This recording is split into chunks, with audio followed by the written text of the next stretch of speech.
नमस्कार स्वागत करुच्ची पिठापणा चैनल आज अध्याय को।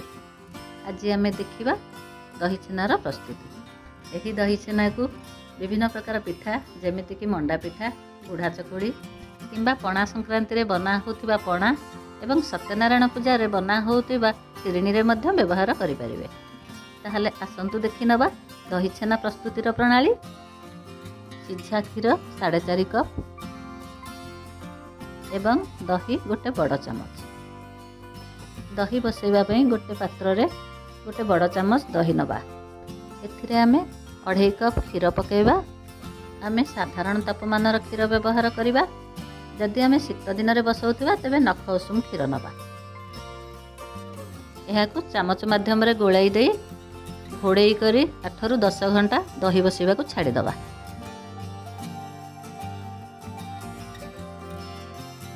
देखंतु आम दहीटी भल भाव में बसी जाइए। दहीटी को गोटे बड़ पात्र में काढ़ी दबा। छेना बसैबा से 2 कप साधारण तापमान क्षीर मिसाइबा।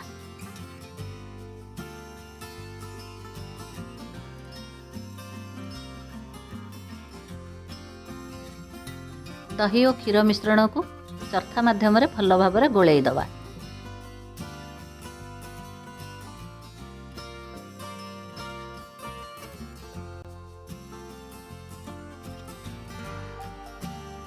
एबे आमे पात्रटी को चूल्हा उपरे उच्च आंच रे बसई दबा।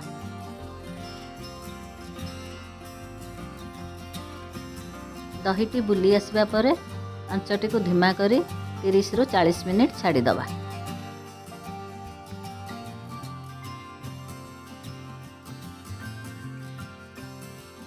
छेना आ पानी अलगा हो गले आमे जानिबा जे छेनाटी होई गला। दही छेना बनैबा पे सिझा क्षीर व्यवहार कले छेनाटी एहीपरी हल्का लाल रंग देखा जिवो।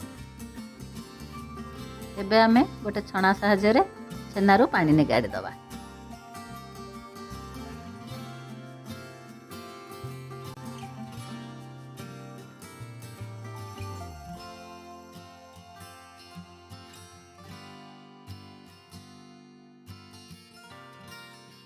यह को गोटे चामच साहाय्य चापी चापी पानी बाहर कर दबा।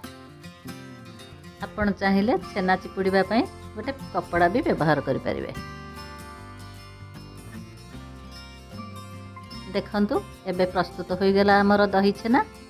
एही दही छेना पूरा रे प्रस्तुत छणा पिठार लिंक मु ऊपर आई बटन एवं डिस्क्रिप्शन रे दे देइछि। आजिर वीडियोटी केमिति लागिला हमकु कमेंट सेक्शन रे निश्चय जणाइबे। आगो को प्रोत्साहित करिबा पई एही वीडियो को लाइक करंतु एवं पिठापणा चैनल को सब्सक्राइब करंतु। नमस्कार।